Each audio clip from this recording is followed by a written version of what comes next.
Oh, welcome back to the Yahowah blog. For those of you who may be interested and notice that we're currently meandering back and forth between our Rainbow studio downstairs and now our library studio up here on the pool deck.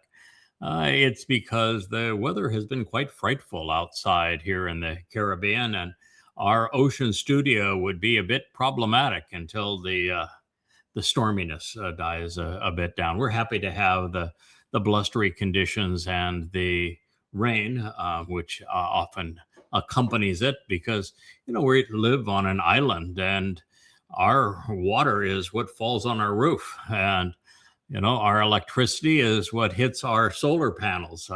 We are very self-sufficient in this kind of an environment, and so we become fans of the weather, but that is what's causing us not to go back outside currently into the ocean studio.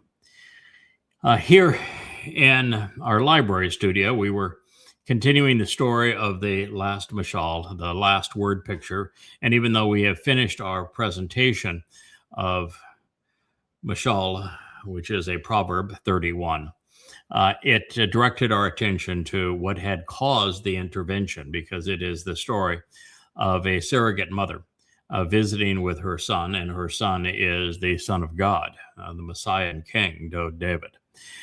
It led us to the injury that he had perpetrated on himself and others that required that intervention, and that was found in 2 Samuel 11 and 12, and we were at the last statement that we're going to review in this regard in the 12th chapter before we move on to one of the most painful songs ever written. While I am a celebrant of the 89th Mizmor, I consider it to be the greatest song ever written. I'm here to tell you that the 51st may be the worst. And it reflects Dowd's mindset at the time. And I think it's essential that we share it so that you know how bad this situation had become. And it is with great respect for our king, because he did get his act together. He recovered. He served as the Passover lamb in 33 CE. He carried our guilt into Sheol, deposited it there, never to be seen again. He is the greatest person who's ever lived, but he was far from perfect. And, that is really part of the message of this story. There are two things, actually there's many things, that over the last 24 and a half years that my wife and I have been able to deduce that no one had seen previously. And among them is that Dowd served as the Passover lamb in 33 CE, and he made it abundantly clear that that was going to be the case, and we will find it reinforced throughout the 116th Mizmor, which we will review after the 51st. That is, I think, the greatest discovery in human history, pursuant to God, because it negates the three Abrahamic religions, the religions of almost 6 billion people today, proving that they are entirely wrong, and it demonstrates that our Savior, the Messiah, the chosen one, the very Son of God, is Dowd David. And it is profoundly important relative to our standing with God and to his people's standing, Israel's standing with God. But this other thing is, quite recently, we have learned that God has no interest in perfection. So when somebody is saying you have to be a perfect Passover lamb, that's utter nonsense. It's the word that is one of the most frequently misrepresented in the whole of the Torah, prophets, and Psalms. Tamim doesn't mean perfect. It means to complete the job, to do what needs to be done to finish the mission that you have been assigned.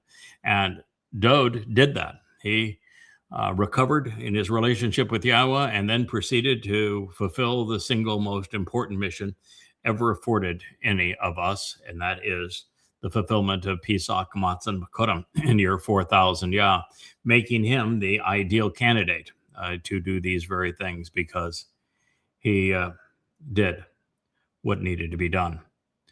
And so it is recognizing this, and also recognizing that even as we went through 2 Samuel 11 and 12, and consider that horrible letter that Dowd not only wrote, but made the man he intended to assassinate carry, all for the lust of a woman. Even though we read it because we needed to deal with it, we never run from anything in the Torah, prophets, and Psalms. God clearly detailed it and shared it graphically for our understanding. We also understand that in context, Dowd still remains the most extraordinary of all men. Prior to this time, beginning at 8 years of age and concluding at 54 or 56 years of age, Dowd lived the most important 48 years that any human would ever experience. He was the man for the job. He defended his people. He wrote marvelous psalms, and he just was an exemplar of everything that God was striving to achieve with us. The fact that he ultimately faltered is something we have to recognize and deal with. But who of us have lived 48 years in the spotlight, doing the most difficult job in the world, representing Yahowah, the most highly rejected and demeaned job in the world, representing God?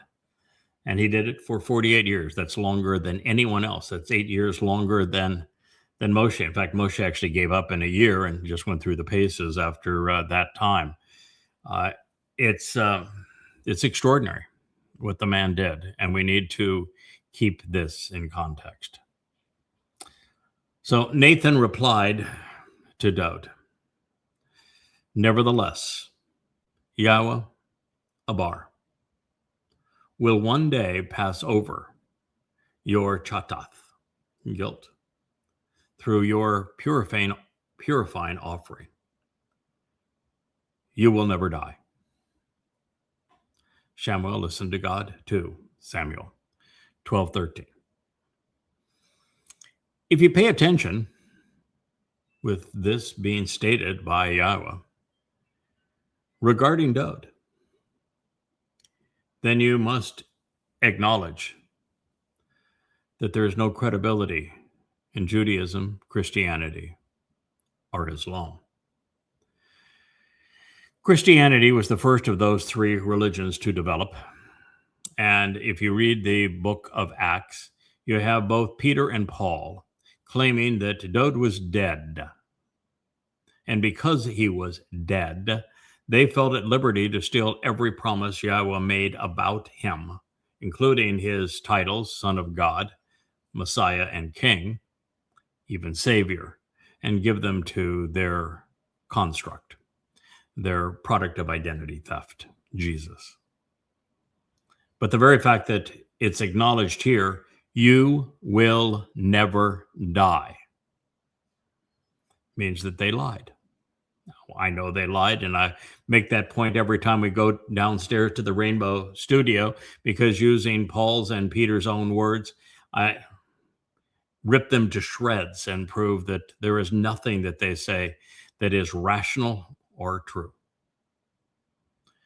But here it's emphatic. You will never die. Now, with Dowd continuing to live, it means that he is the returning Messiah and King, just as Yahowah said, which means that there is no basis for Judaism that claims that an unknown Messiah will return to them, when in fact it's Dowd. And of course, Christianity would not exist without Judaism, because the Quran's religiosity is all a result of rabbis selling Muhammad Talmud readings, which he then twisted to suit his situation, and claimed that they were given to him from Allah as opposed to the rabbis. You will never die. It is the line that affirms that I'm right, that Dowd was the one who returned in 33 CE, year 4000 Yad, Fifel Pisak Matzan Makodim, and that it was his soul that carried our guilt into Sheol, only return to the Father in Shamayim, and that it is Dowd. who will return to be our king in 2033. As for Abar, for those who do not know, Abar, according to Yahowah, as he introduced Passover to us, Pesach, he told us that Abar was indeed the verbal root of Passover. It means to pass over. And therefore Abar served to define Passover. And Yahweh was saying, nevertheless, Yahweh, Abar, will pass over one day your Chata, guilt, through your purifying offering, which again reaffirms that Dowd will resolve his guilt and ours by fulfilling Pesach, Matzah, and Bekorim. All we really have to do is pay attention to the words, to listen to our God and respond intelligently. So yes, I appreciate Yahweh pointing us to the resolution and the restoration of the relationship through Abar, which, as I have mentioned but want to underscore, is the actionable root of Pesach, Passover, which is the first day of Chag Matzah. Passover is the doorway to life. So now all that need be accomplished is to get our king back on his feet after having fallen so precipitously, so that he can answer this call and serve as that door. So there is another lesson that I want to reinforce. While Dowd had demonstrated that he was not a perfect lamb by religious standards, it should now be blatantly obvious that Yahweh defines tamyd differently than do men. You see, just as we know that God was speaking of fulfilling Pesach by interjecting Abar as its verbal root and then presenting it as the answer to death, tamyd, the word so carelessly rendered perfect, is an actionable root. Its actionable root is tamam. It has one as well. We can deduce its meaning, like Pesach, meaning to pass over, by looking at its actionable root. And it speaks of finishing, not of being flawless, of completing the mission. Doesn't say anything about standing idly by so as to never incur any guilt. It doesn't say anything to be a myth that people can say, well, my myth is perfect. I created my myth just perfect. No, there's no such thing as a perfect man. There's no such thing as a perfect animal. Perfection is not even something God is interested in, because if we were perfect, we would not be interesting. If we were perfect, we could never grow. We could never learn anything. We could never experience anything new. And we could never prove that if mistaken, we could learn from our errors and grow as a result. And we could get up once fallen and again demonstrate that God can depend upon us. So therefore, Dowd became the tamyd lamb when he re-engaged, completing his calling by fulfilling Chag Matzah. When his Bashar body was sacrificed as the lamb, he opened the door to eternal life for himself, in addition to the entire covenant family. And then on Matzah, when his nefesh soul carried our guilt into Sheol to make us innocent before God, he was also carrying and offloading his own. The resolution that Yahweh had established in the Torah applied to the Bakor, the firstborn son, as well as to all other Bakorim, firstborn children. God didn't change the rules. He simply applied them. Then working with Dowd, Yahweh enabled the benefits. That is the reason that Dowd would never die. He is the first of firstborn children. As a result of this pronouncement from God, the entire Christian New Testament must be rejected. Paul steals Dowd's titles and achievements and offers them to the fraud that is Jesus on the basis that the king was dead and buried. But that is not true. While Dowd would live by the rules of the Torah, many would die for opting out of its guidance. This process would begin with the product of Dowd's gross impropriety. The lesson was meant to scream, "I'll save you as my son when you return to the script. At that same time, I will impress upon you what happens when you write your own." That notwithstanding, because you spurned Yahowah, showing contempt for him in such an adversarial fashion, with enmity and rancor, with word and deed, this child who is born to you will absolutely die. There would be no life as a result of spurning Yahowah, of showing contempt for him. And God wanted to make that absolutely clear to Dowd. And as such, this is the case with every soul, conceived in impropriety, treachery, and death. It would have been inexcusable for Dowd to cherish and reward the product of his sordid affair, of his deadly behavior, of his betrayal. What they did was reprehensible. It cannot be rewarded under any circumstances. And if Dowd did not receive this message loud and clear, we would all be as good as dead. Now, if you say, well, then, if I'm extrapolating that, then you would say that the child of rape should die. No, I'm not. God doesn't know the rapist or the rape victim. In all likelihood, it would be exceedingly rare for either of them to be covenant, since covenant has included no one up to the previous 24 years and now is 1 in a million. No, they're not. Two people acting badly.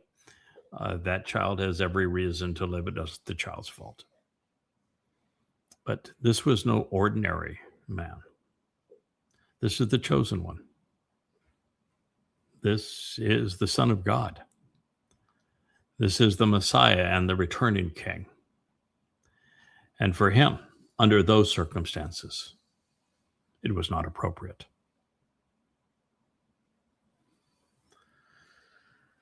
And so if Dowd didn't receive the message loud and clear, well, we wouldn't be here.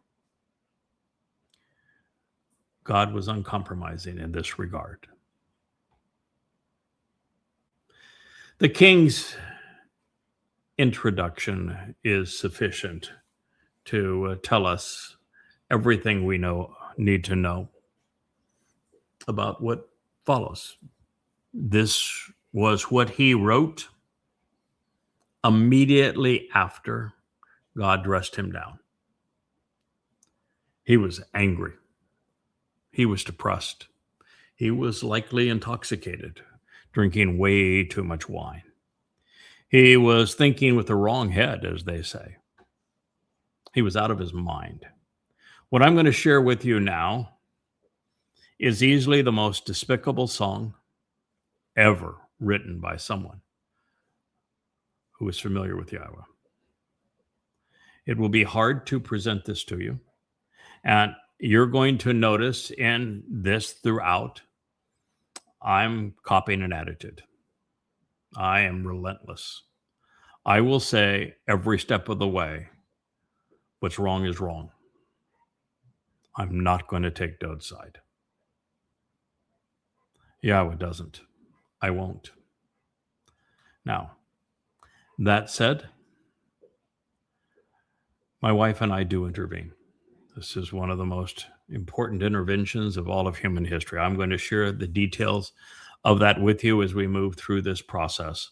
And it is an extraordinary finding in how all of that occurs. But at this moment, we had not yet done so, and we probably would not do so for the next decade. I think of the 14 years between this event and the end of Dowd's first of 3 lives.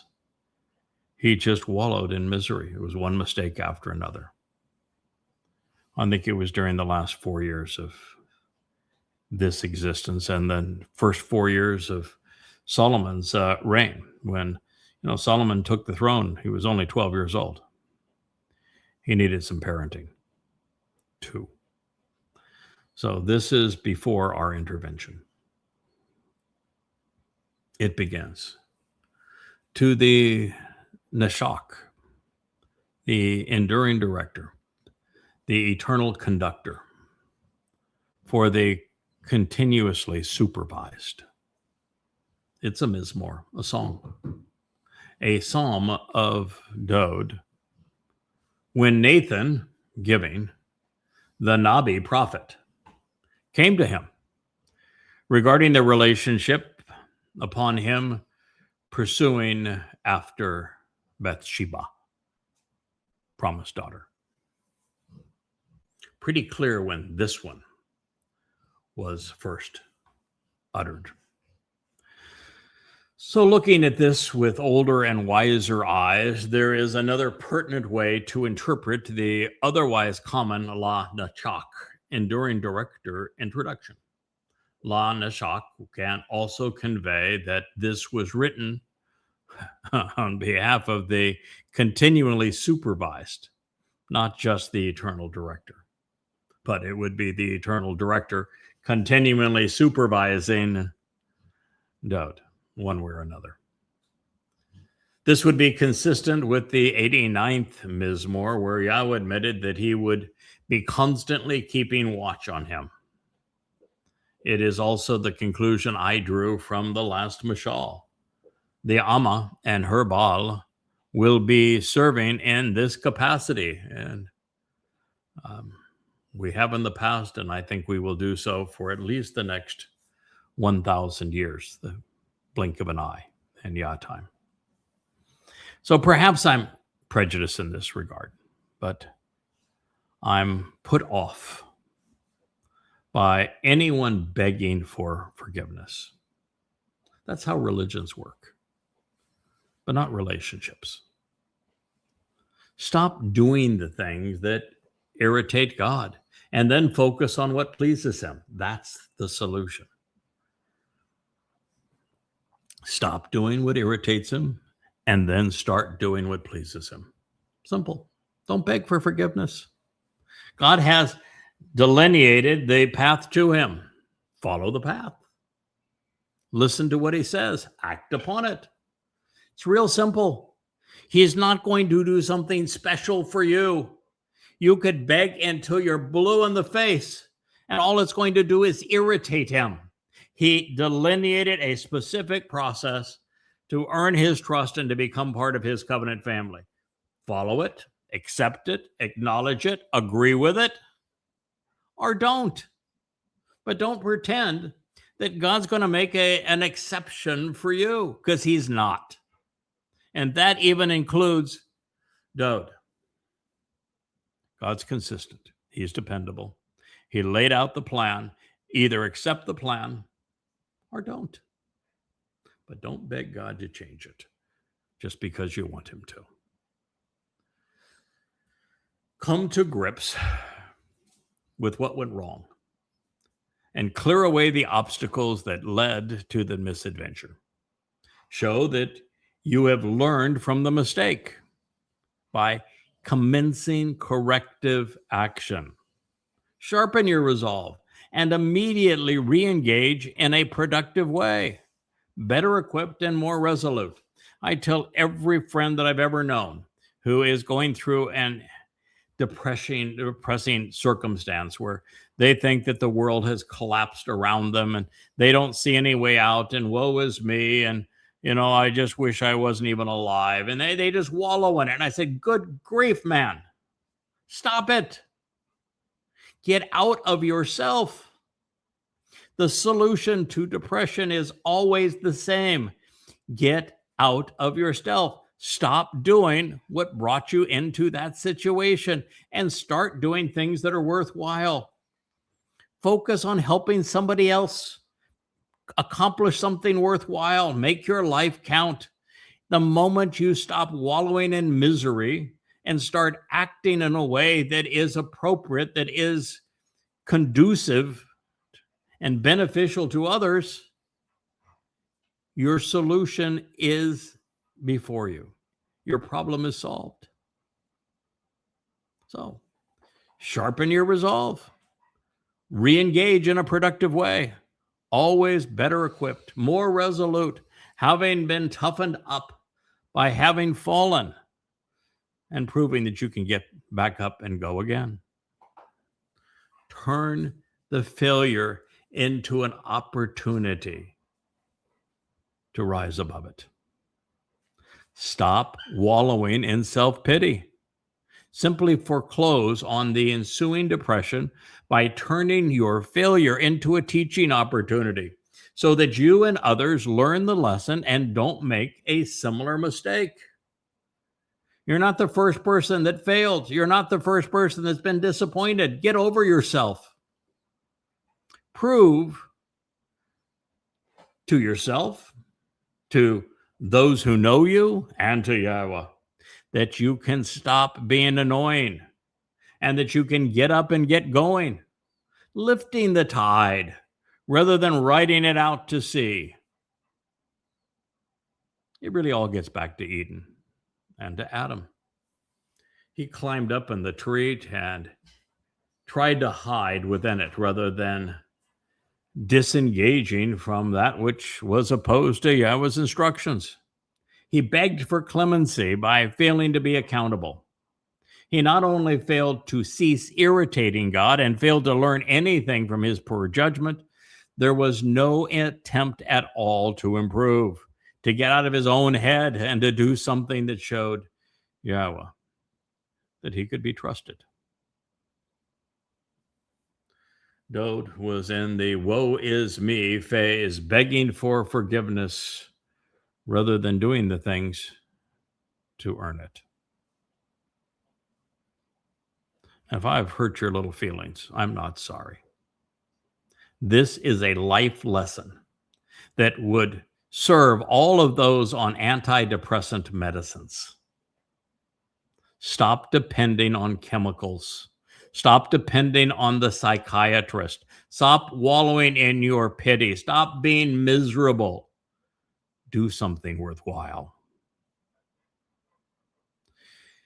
You should choose to be merciful to me. He said, you should choose to be merciful. You should want to pity me while electing to favor me, because it's imperative that you remain inclined toward me. Chananani, you want to be kind to me because it is essential that you show me some compassion. Call imperative second person masculine singular.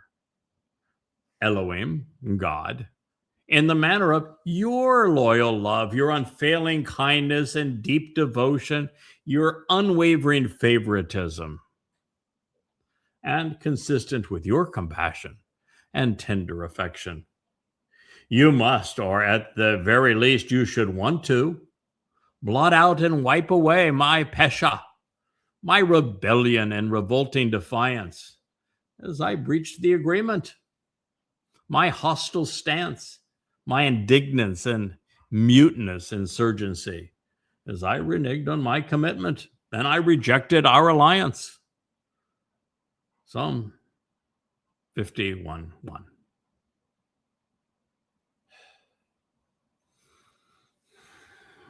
Dowd, at his best, is a master linguist. He uses the Hebrew language with great aplomb, particularly when it comes to moods.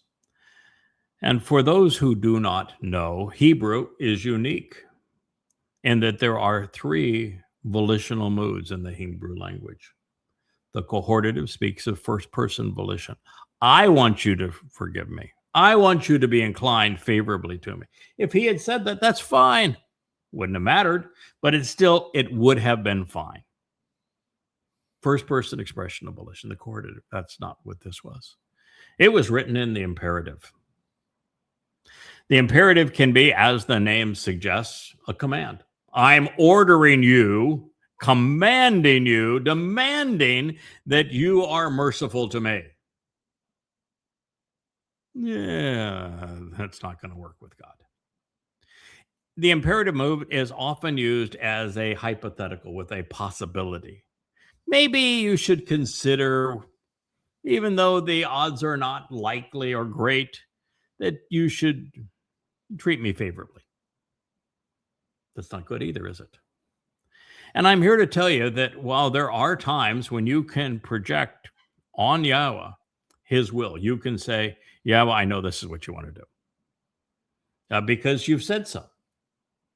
And so you can project second person volition on God, but doing so in this circumstance and saying, you need to do this because of who you are, when I've been a jerk, no. So I want you to know that that's why I wrote this as I did. You should choose to be merciful to me. The imperative as volitional, the second person, wanting to pity me, same. While electing to favor me because it's imperative that you remain inclined to me, or at least demonstrate that possibility. And he says, Elohim, God. There's no problem using the title Elohim on occasion, but not in an opening request, not if you're projecting your impressions of what God should want on him. He has a name. Dowd knows it. Dowd uses it more frequently than anybody else. In this, the 51st Mizmor, it's the only one where Dowd never mentions Yahweh's name. He is so full of himself, so lost, so depressed, so embarrassed, he won't even say Yahweh's name. It's Elohim. And that won't change all the way through. And then he is projecting all of this based upon what Yahowah will want to do or must do, even though it's Dowd's Pesha, rebellion, revolting defiance, because he's the one that breached the agreement. So as I've said, when it comes to the imperative mood, we have three options. It is either being used to issue a mandate, like a command, stating something that you're demanding, stating that which is imperative.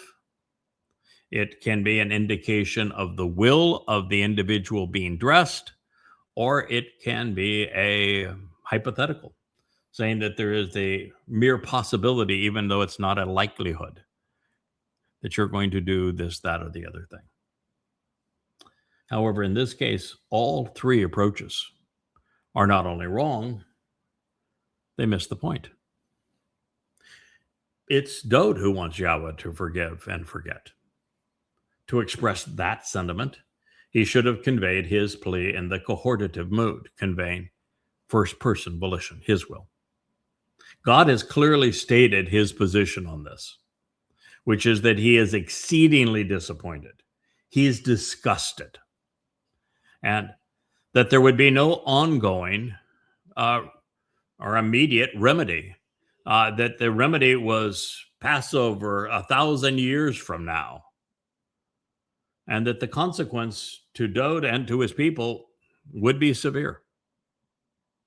He's pronounced judgment. He's not saying, oh, well, let's just forget about that. I didn't really mean what I said.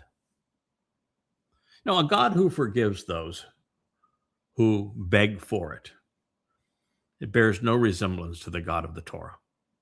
A God whose will is bent by the demands of men is a religious construct. You might like the way that sounds, but it's repulsive to the real God. Yahweh is not all loving, nor Is he always kind and merciful? I saw the big billboard at the Super Bowl halftime that, that love is the only thing that is more powerful than hate, and it conveys a largely an accurate message. To love, one must hate. It's true. Hate is a virtue. You need to know who to hate, why to hate, when to hate. And if you don't, then you really can't be loving. It is essential that we hate what Dowd did: murder, rape. He had become an alcoholic. He was compromising everyone. He was leading an exceedingly deceptive plot. He was forsaking his responsibility as a leader of his people. We ought to despise that. The consequences were grievous. We ought to hate rape and rapists, incest and those who perpetrate it, pedophilia and pedophiles. We ought to hate those things. We ought to hate mass murderers, terrorists. If you don't hate those things that inspire universal bad behavior, like jihad, Islamic terrorism, then you're being merciless to the innocent. You're not being compassionate to them. And that's why Yahowah's not all loving. He can't be, and to be loving at all. If you're all loving, you're just fooling everyone. Because to love, you must hate that which is threatening to those you do love. And if Yahowah were all loving, there would be no purpose to life, no rules to live by, no guidance to gain from, no lessons to learn. We can choose to learn and to do the will of God, but we cannot impose our will on him. We do well to follow his advice and embarrass ourselves when we offload our counsel and requests on him. It's very seldom that I will say, God, you need to give me this. I want that. I don't have something or other. Occasionally I'll say, I don't get this. I would really appreciate it maybe if you'd lead me in the right direction. I can figure this out. I need a little help here. Or when things go awry in the midst of carrying out our mission, and I know he wants us to do a good job of conveying his testimony at this time, and something's come up that's making it very difficult, I'll come to him and say, I don't know the answer to this one. Help me. I'm sure you've written about it. Tell me where you've written about it, and I'll go translate it and try to understand it. But I'm not telling God to give me something that he's already committed to doing. Never ask God once to save me. It's superfluous. I want to do this job well, and I know the result of that. He laid out the terms and conditions of our being part of the covenant family, and I have met them. That means that it's a fait accompli. Why ask for that which he's already committed to doing? So in my view, just because our king had become pitiful did not mean that he engendered pity. Having shown none, he was currently the last person on the planet deserving compassion. Now I want you to think that through. God had just affirmed what I have told you. He said, because you showed no compassion, this is the consequence. So here's a man who had shown no compassion for anybody. And now he was begging for compassion. That's revolting. That's pathetic. So having shown none, he was the last person on the planet deserving of it. And to beg God for it is pitiful. I'm telling you, I love my king. And indeed, my surrogate son. And I will lay down my life for him. because I know the good outweighs the bad. The right triumphs over the wrong. But I'm going to be forthright because it's in his interest and yours to know when he's wrong. And I'm here to tell you that what I'm telling you now, I told him emphatically. So, since God shared this with us, since Dowd wrote these words, we're going to have a confrontation here now, and I'm not backing down. And by the way, he wouldn't respect me if I did. So the only thing in that opening statement that Dowd got right was Pesha. He had breached the agreement. He had overtly rebelled against Yahowah. His behavior was indignant. It was treasonous. It was mutinous. But it wasn't all in the past. He was still laying with Bathsheba. He was pining over the product of their treasonous and appalling behavior. He was lounging around all day feeling sorry for himself. It was so bad, Dowd couldn't even say Yahweh's name. So let's be clear, since our king's mind was muddled. Yahweh's Chanan, desire to be kind and supportive, wasn't on trial. He had not changed. While he wanted to show favoritism, it was Dowd who was precluding it. Yahowah had been extraordinarily chesed, loving and kind to Dowd.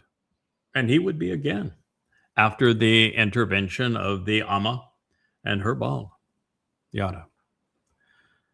And if it were not for his commitment to this chesed, beneficial relationship, Dowd would be dead.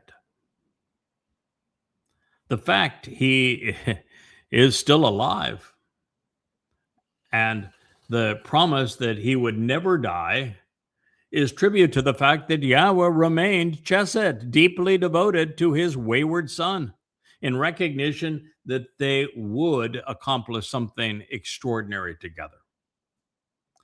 And that would occur following the intervention that begins in the last mashal and concludes in the 89th Mizmor. Having not yet met with Leah and Yadah, Dowd was confused. He believed that Elohim had some kind of a little magic wand, a super sponge, to blot out and wipe away rebellious episodes. But that is not how it works. A lesson he would learn and then facilitate in due time. Rather than blotting out and scrubbing away our guilt, it is bundled up and discharged. It's taken from us and deposited in Sheol, never to be seen again. Yahweh's mashal solution renders us not guilty, rather than temporarily bathed and disinfected. There is no sanitizer for ongoing rebellion, and there is no divine bathtub. We do not dictate terms to God, and we accept his rules, or we write ourselves out of his will. Dowd's response to God imposing consequences on him was almost as bad as had been his behavior that led to his current plight. I think worse.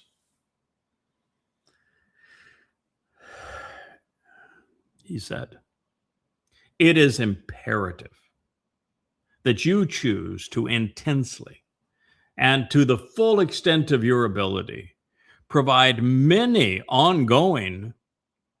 This is harbeh. You must be sufficiently great to want to offer numerous and multiplied. Hifl, imperative, second person, masculine, singular. laundry services for me, where you are compelled to express your desire to wash me. You are commanded to want to cleanse and bathe me.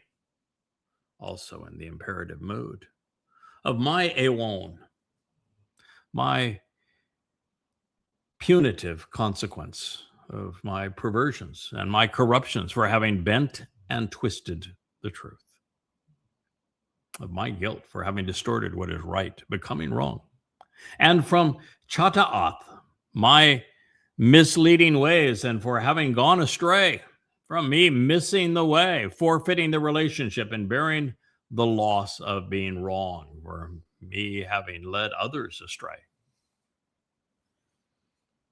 Well, at this point, we have the 3 of the 4 words that are used in Hebrew, and there's 7 if you consider the variations of ra, ra'ah, ra'ah. But Dowd just laid down the gauntlet and said, yep, I've got awon, I've got Chata, and as a result of my Pesha, my awon, my Chata, well, you're compelled to provide ongoing laundry services. It's imperative that you express your desire to wash me. You must cleanse me because you want to restore me, making me all bright and shiny again. Dahar ani, it is imperative that your will become to purify me, brightening me to a sky blue color. Imperative, imperative, imperative, imperative, imperative. Mizmor song, Psalm 51:2. Wow. He's got a brass set of cojones to say that to Yahweh. Yeah, I don't think that is the, I don't think that's the way I would phrase it. And I understand that it takes some courage to tell God what he must do. I think it's the alcohol speaking. Yeah. I think it's the depression screaming. I think it's the guilt raging. I love Yahowah. We have as a relaxed and personal relationship as 2 people, God and a person could possibly have. I don't put him on a pedestal. He is my dad, but he's also my boss. I fully respect that he is infinitely brighter than I am and better than I am in everything. But I know what he wants to accomplish, and I know that he chooses to work through people. And, I guess I was the only volunteer. And so we're committed to doing this thing together. And there are a couple of times where I've gotten, God, why would you allow this to happen? This is really frustrating. But I will guarantee you, I have never used the imperative mood. I wouldn't even think of it. So our king was telling God to provide maid services, as if running a laundromat for perverted souls.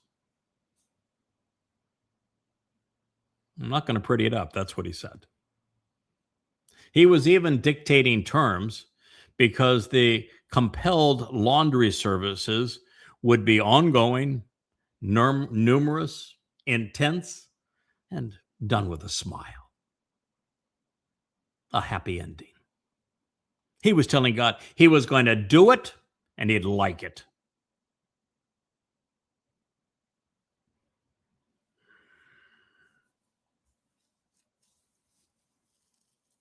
No. Those who are wont to claim that everything a prophet says must be true are oblivious to the obvious. I've tried to make this point before, and I've had all manner of pushback. Now, stop it. Dowd was wrong. This is written in the 51st Psalm. He was wrong. And God had told him so. And soon, so would Leah and Yadah. Now, with every verb in the imperative mood, Dowd is either issuing commands to God, or he is dictating the will of God, or he is issuing a hypothetical. All wrong. Well, this should never have been spoken. The only way, at least it was, I can't even say honest. The only way it was, can't even say appropriately spoken. But if it had been expressed in the cohortative, at least he would be saying, this is what I want. Now, should you be curious, the king used the call stem twice, admitting that there was nothing nuanced in his demand. He deployed the hiphil stem to say that God had to treat him as an extension of himself, routinely doing this for him. Then the last two verbs were rendered in the peel, which is to say that Dowd would be the one to receive the benefit. And in fact, all of this has pertained to Dowd. The king isn't the least bit concerned about those whose lives he has ruined.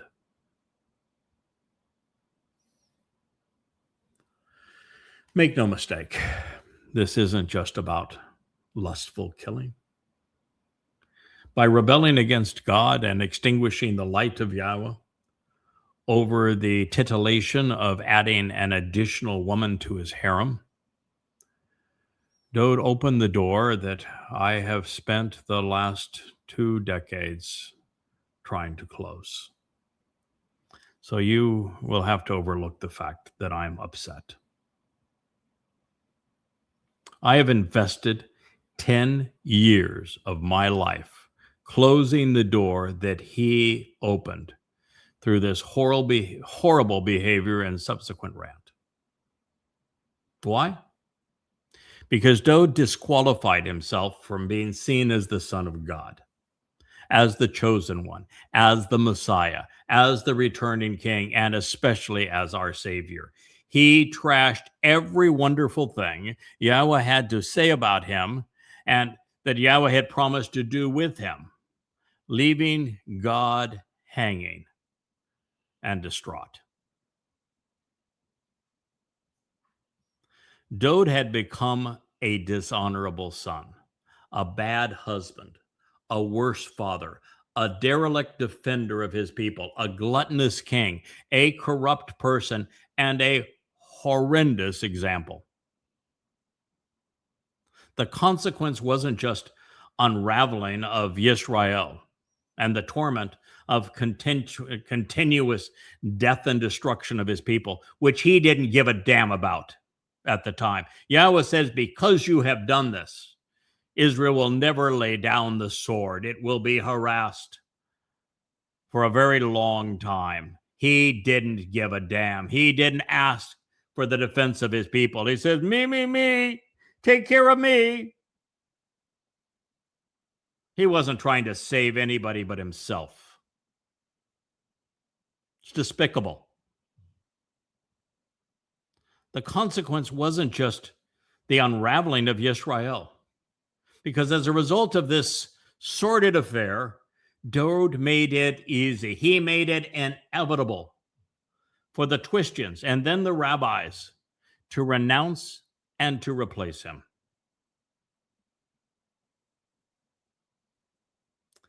He had fallen and failed to recover at this time.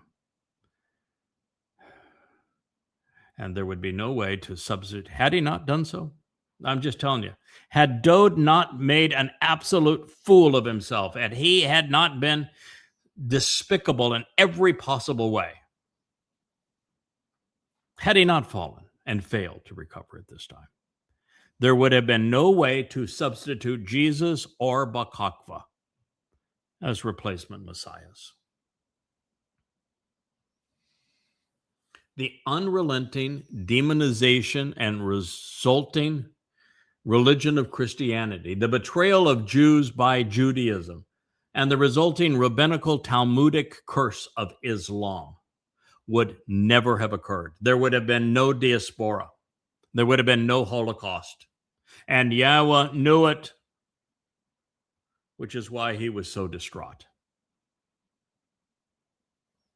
I want you to think that through. Because Dowd did this thing, knowing better,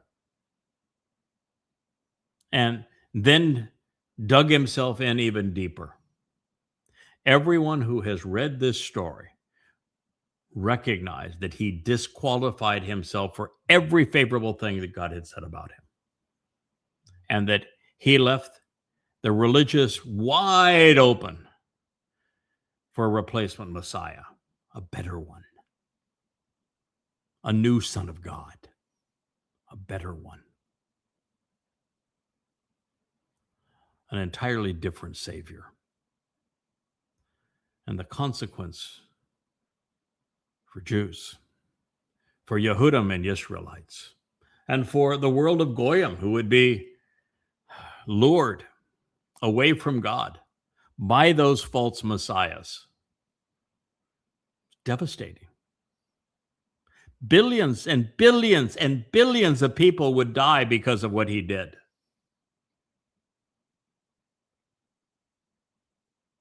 And now he was begging for personal forgiveness. Selfishly, I have a dog in this fight, because I was asked to devote better part of a decade, 12 to 14 hours a day, 6 to 7 days a week, cleaning up the mess that Dowd had made. Explains why Yahowah was so eager to have me repudiate Islam, Christianity, and Judaism, comprising, a third of the total books I have written in the Yahowah series were composed to clean up this mess.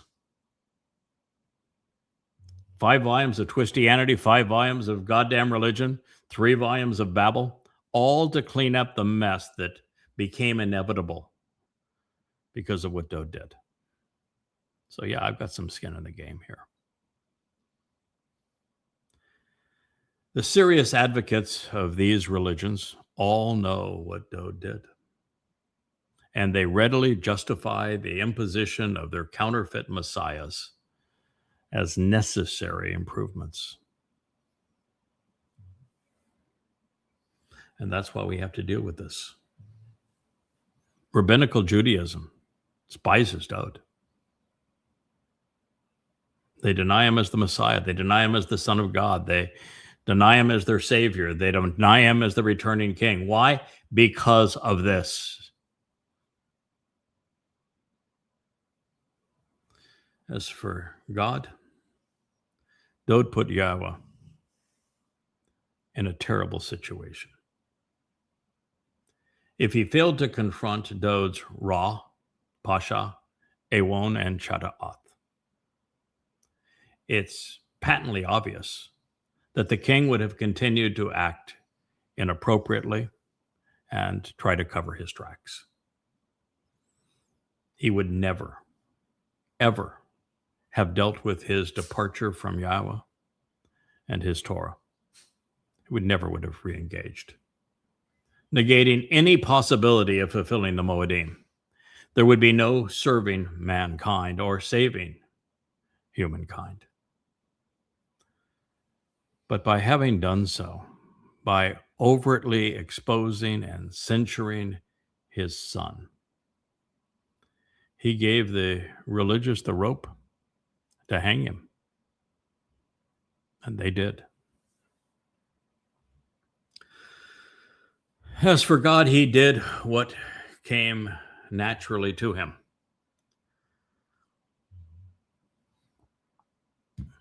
He confronted the problem head on. He excoriated his son. He remained true to his word and thus consistent. And then he went about resolving the issue his way. After full disclosure and open refutation, he deployed his Amah and her Baal, Leah and Yadah, to represent him. And now, after considering my wife's advice, you are reading and listening to my rebuke.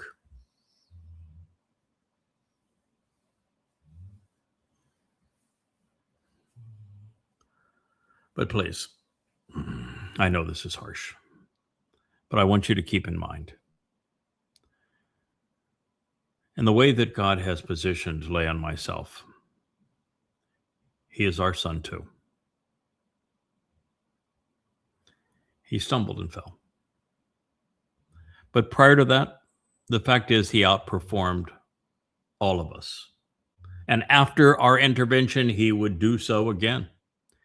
He persistently contributed at an exceptional level for 48 years prior to this implosion. It's the most difficult job on earth. Yahowah tried it and didn't succeed. Moshe tried it and begged God to kill him. It was so hard. None of the prophets succeeded. None of them. This is the hardest job on earth, to be in the spotlight that God says, you're my chosen implement to convey my message to a world that doesn't want to hear from Yahowah, who despises him. There is no job more difficult. Dowd did it for 48 years prior to this implosion, and we need to keep that in mind. And more importantly, after our intervention, he fulfilled Pesach Matzah Makotim, the toughest mission ever.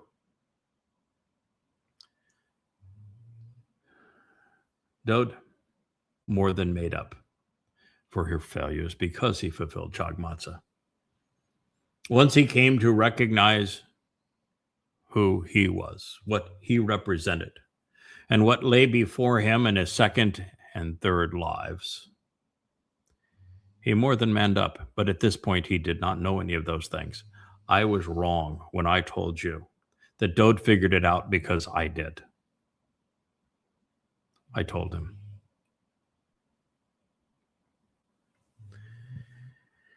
He completed the most physically, mentally, and emotionally demanding mission in human history, ultimately justifying every accolade and title.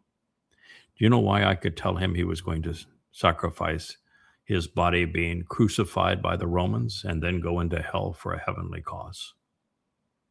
Because I would make the same sacrifice. I could look him in the eye and say, you're not the only one. Me too. And I'm doing mine for you.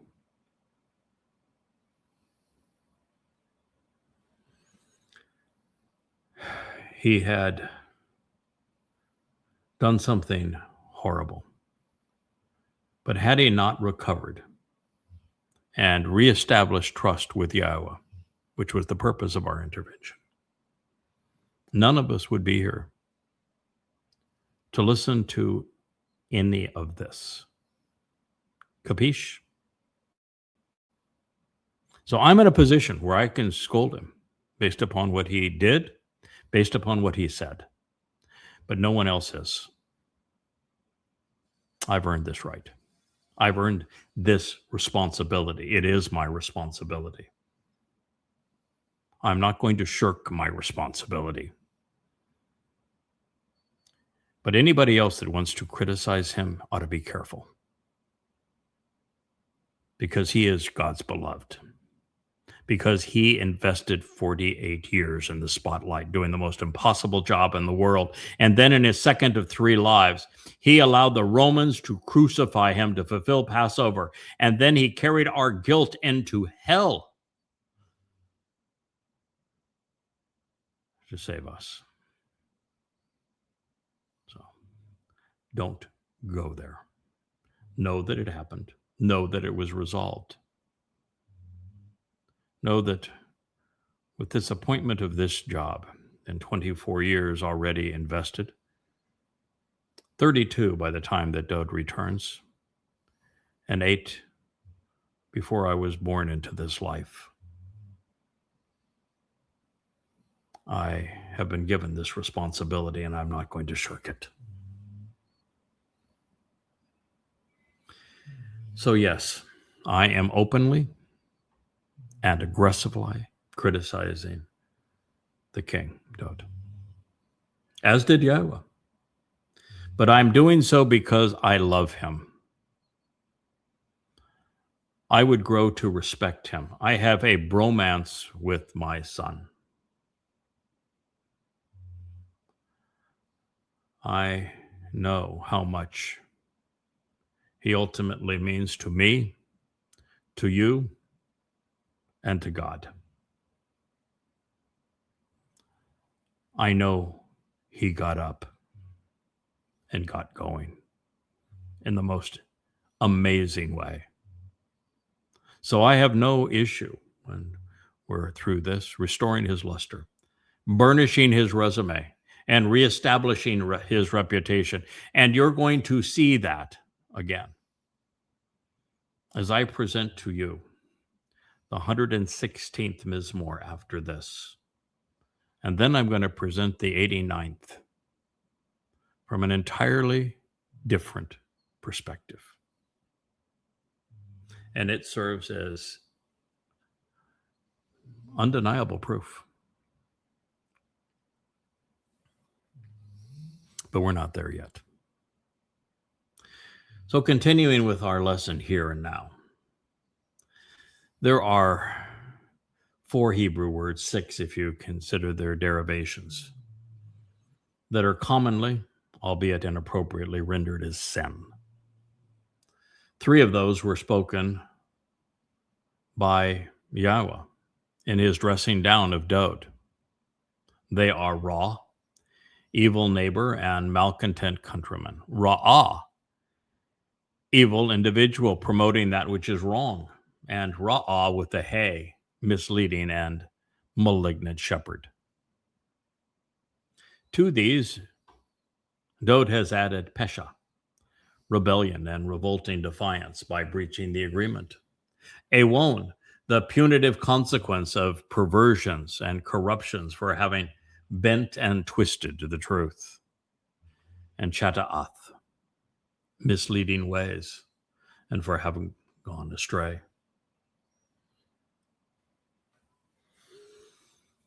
Now that we have defined the terms, Dowd is announcing that he is actually aware and continually cognizant of his Pesha, of his violation of the agreement and breach of trust for having shown contempt for the word of God. However, there was no quick fix, no magic wand, no miracle mop to clean up the mess he had made. His follow-on statement is heartbreaking.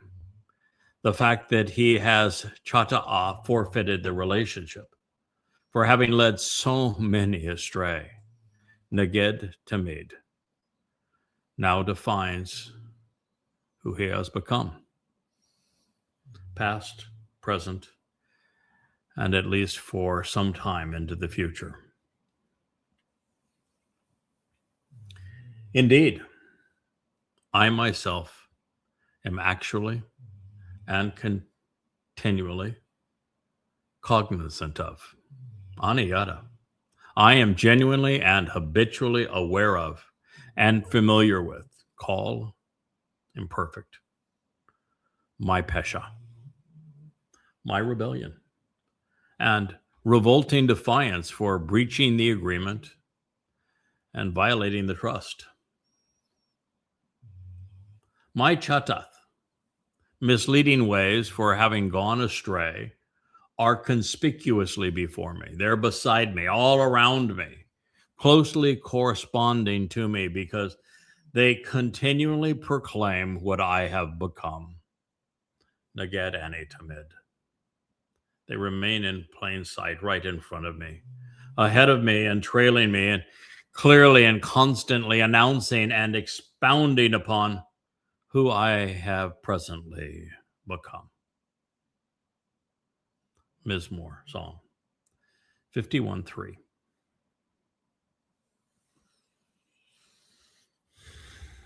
With neged tamyd, Dowd has begun to see himself as the religious have positioned him,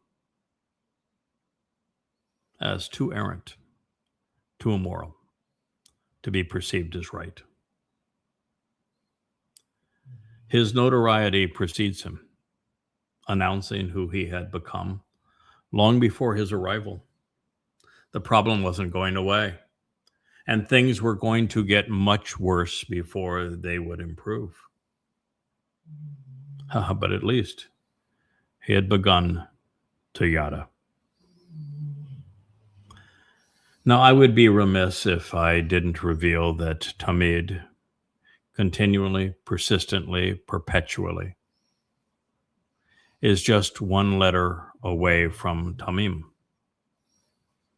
the word misrepresented as perfect, without defect, unblemished, innocent, and blameless.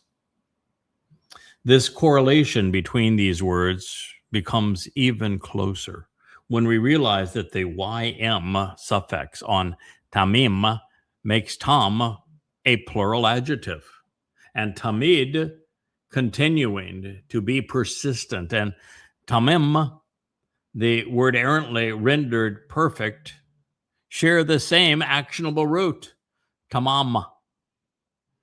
And therein is one of life's great lessons.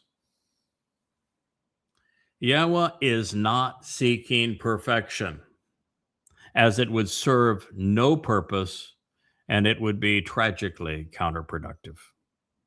If we were perfect, there would be nothing to learn, no way to grow, no opportunity for improvement, no capacity for us to be unique or interesting. God wasn't expecting or even desirous of perfection from Dowd or from any other man or woman. In fact, we're all better off when we make mistakes and stumble, when we fall, because we can learn from them. We can get up and demonstrate our resolve, forging our character along the way. Therefore, tamam and its derivatives, tamyd and tamim, speak of having the fortitude to finish the job. Life is a test, and the passing grade is demonstrating that we're eager to be perceptive, reflective, responsive, and reliable. Listen, learn, engage, and then continue until the job is done.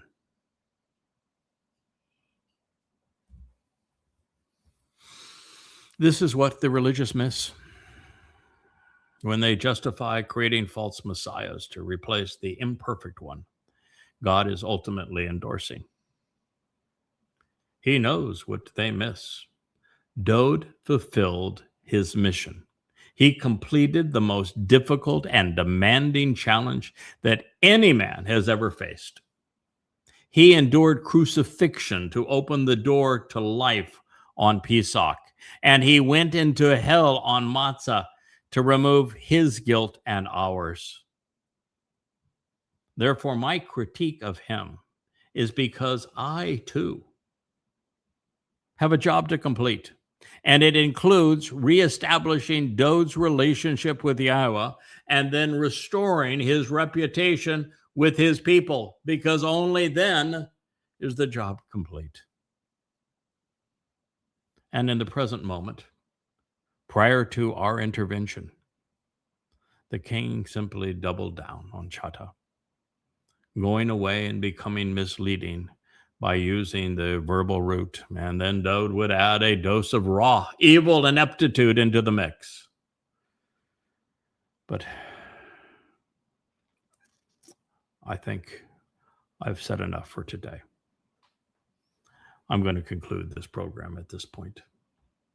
And we're going to pick this back up after an hour and 15 minutes tomorrow.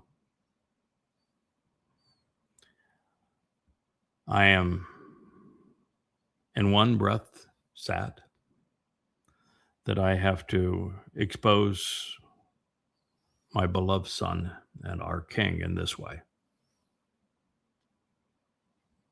And I am in the next honored to tell you he got back up, that our intervention prevailed, and that he reestablished himself as the chosen one. as the anointed Messiah, as the Son of God, our Savior, and returning King. And I want you to celebrate him as such. Thank you for listening.